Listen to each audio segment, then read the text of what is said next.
আসসালামু আলাইকুম, সুমাইয়া কিচেনে আপনাদের স্বাগতম। আজ আমি আপনাদেরকে গ্রামীণ খাবার খুদে ভাত ও সাথে কিছু ভর্তা তৈরি করে দেখাবো। আমি নিয়ে নিয়েছিলাম আলু আর ডিম সিদ্ধ করার জন্য। এখানে মশারির ডাউল ভিজিয়ে রেখেছিলাম, সেটা ধুয়ে নিয়েছি। এর মধ্যে দিয়ে দিয়েছি আস্ত কোয়া রসুন, পরিমাণ মতো পানি, স্বাদ মতো লবণ এড করে দেব, আর তার সাথে দিয়ে দেব 1 চিমটি পরিমাণ হলুদের গুঁড়া। ডাউলটা কিন্তু পরিমাণ মতো পানি দিয়ে সিদ্ধ করতে হবে। হয়ে গেলে বেশি পানি দিলে হলুদ ডাউল বেশি সিদ্ধ হয়ে যাবে, নরম হয়ে যাবে। এটা আমি সিদ্ধ করার জন্য রেখে দেব কিছুক্ষণের জন্য। তাই আমরা পরিমাণ মতো পানি দিয়ে লবণ আর হলুদের গুঁড়ো দিয়ে ডাউলটা সিদ্ধ করে নেব। এ পর্যায়ে দেখুন আমি ডাউল সিদ্ধ বসিয়ে দিয়েছি। এই যে পানিটা শুকিয়ে এসেছে। এবার একটু নেড়ে চেড়ে আবারও ঢাকনা দিয়ে ঢেকে দিতে হবে অল্প কিছুক্ষণের জন্য। এবার দেখুন পানিটা একেবারে শুকিয়ে এসেছে, আমার ডাউলটাও সিদ্ধ হয়ে গেছে, রসুনগুলো সিদ্ধ হয়ে গেছে। হলুদ দেওয়ার কারণে সুন্দর একটা কালার হয়েছে। হলুদ না দিলে কিন্তু একটু কালচে হয়ে যায় ডাউলটা সিদ্ধ করার পরে। এবার আমি এটা নামিয়ে নিব। নামিয়ে চুলা থেকে নামিয়ে ঠান্ডা করে নেব, কারণ গরম ডাল হাতে মিক্স করা যাবে না, হাতে লেগে যাবে, গরম লেগে যাবে হাতে। দেখুন কত সুন্দর কালার হয়েছে ডাউলের। এবার আমি এটা একটা প্লেটে নামিয়ে নিলাম। এবার এর সাথে শুকনো মরিচ টেলে নিয়েছিলাম, এই শুকনো মরিচ একটু লবণ দিয়ে গুঁড়ো করে নিচ্ছি। মরিচ গুঁড়ো করা হয়ে গেলে সাথে পেঁয়াজ কষলে নেব। দেখুন পেঁয়াজটা কষলে নিচ্ছি মরিচের সাথে একসাথে। পেঁয়াজটা যতক্ষণ পর্যন্ত না নরম হয়ে যাবে ততক্ষণ পর্যন্ত কষলে নিতে হবে। এখানে লবণের পরিমাণটা কম দিতে হবে, কারণ আমরা ডাল সিদ্ধ করার সময় ডালে লবণ দিয়ে থাকি।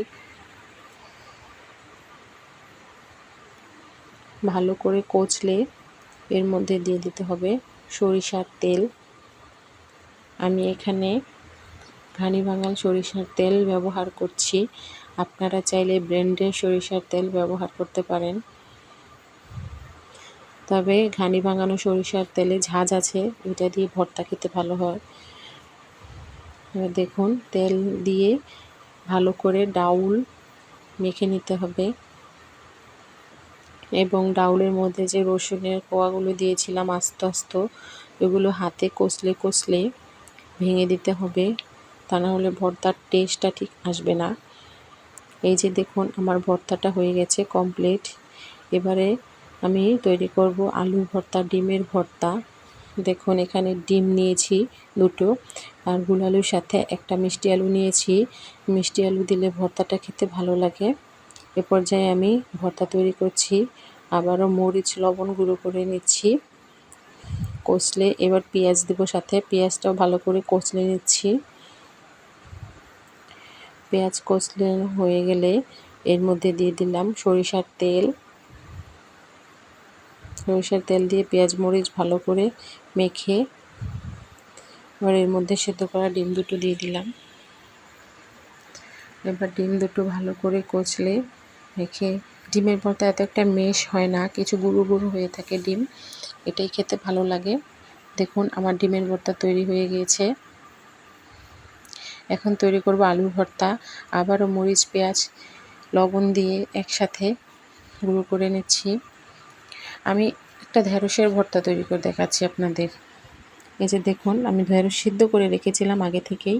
এখানে মরিচ আর পেঁয়াজ দিয়ে একটা ঢেঁড়সের ভর্তা তৈরি করছি, সাথে একটু সরিষার তেল অ্যাড করে দিলাম। দেখুন কত সুন্দর কালার হয়েছে, সবুজ সবুজ দেখতে। ঢেঁড়সের ভর্তা বা ভেন্ডি ভর্তাও বলতে পারেন।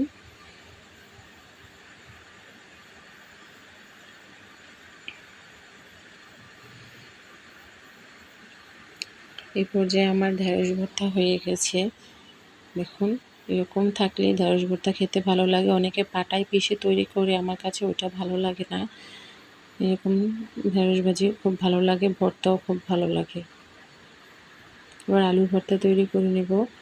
পেঁয়াজ মরিচ লবণ একসাথে কুচলে নরম করে পেঁয়াজটা প্রথমে লবণ দিয়ে মরিচটা গুঁড়ো করে নিচ্ছি, এরপর সাথে পেঁয়াজ মেখে নেব, এরপর এতে আলু মেখে নেব, সাথে দিয়ে দেব সরিষার তেল।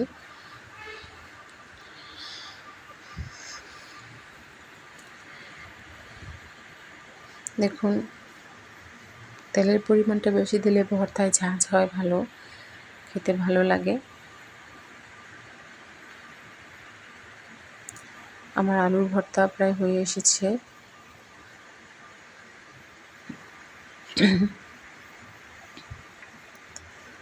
হ্যাঁ দেখুন এইভাবে করে মেখে আলুটা ভর্তা করে নিয়েছি। আমার আলুর ভর্তা বানানো কমপ্লিট হয়ে গেছে। এবার আমি আপনাদেরকে খুদে ভাত তৈরি করে দেখাবো। অনেকে অনেক রকমভাবে খুদে ভাত খায়, বাট আমি এইভাবেই খুদে ভাত তৈরি করি। আমার বাসায় সবাই এইভাবে খুদে ভাতটা খেতে পছন্দ করে। আমি এখানে 2 কাপ চাউল নিয়ে নিয়েছি খুদে ভাতের জন্য, আর পেঁয়াজ মরিচ রসুন কুচি করে নিয়েছি, আর নিয়েছি এখানে পোলাও আমরা রান্না করি সেরকম পোলাওর একটা পাতা আছে যা থেকে পোলাওর ঘ্রাণ ছাড়ে, এবং ওই পাতাগুলো কুচি করে নিয়েছি। এখন এভাবে করে কুচি করে নিতে হবে। এবার পাত্রে তেল গরম করে, গরম তেলে সাদা তেল ব্যবহার করবেন আপনারা, এখানে সয়াবিন তেলটা রেগুলার আমরা ব্যবহার করি। আর গরম তেলে পেঁয়াজ কুচি মরিচ কুচি রসুন কুচি ছেড়ে দিলাম, এটা ভালো করে ভেজে নিতে হবে।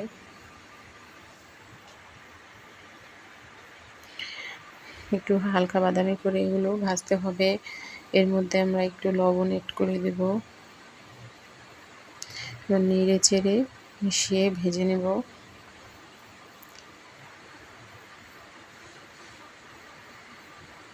পেঁয়াজটা যখন নরম হয়ে একটু হালকা বাদামি কালার হয়ে চলে আসবে, তখন এর মধ্যে আমরা দিয়ে দেব ধুয়ে রাখা সেই খুদে ভাতের চাউল।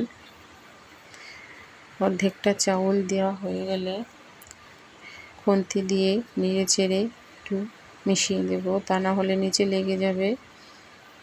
এরপর আমি আবারও বাকি চাউলগুলো দিয়ে দেব, দিয়ে এতে পরিমাণ মতো পানি দিয়ে দেব।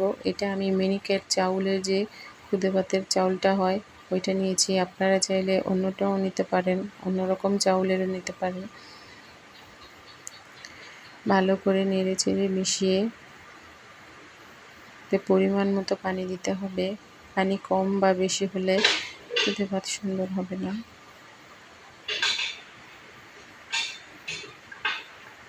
দেখুন আমি এর মধ্যে পানি অ্যাড করে দিচ্ছি, পানির পরিমাণটা এরকম থাকতে হবে। দেখুন কত সুন্দর দেখা যাচ্ছে, তেল আর মরিচগুলো উপরে ভেসে আছে। এবার ঢাকা দিয়ে ঢেকে দিতে হবে কিছুক্ষণের জন্য। এবার ঢাকনা খুলে দেখুন পানি ফুটে উঠেছে। এবার আমি আবারও ঢাকা দিয়ে দেব। এবার ঢাকা খুলে দেখুন আছে। এবার চুলার আঁচ কমিয়ে উল্টে পাল্টে আবারও ঢাকা দিয়ে রাখতে হবে আরও কিছুক্ষণের জন্য।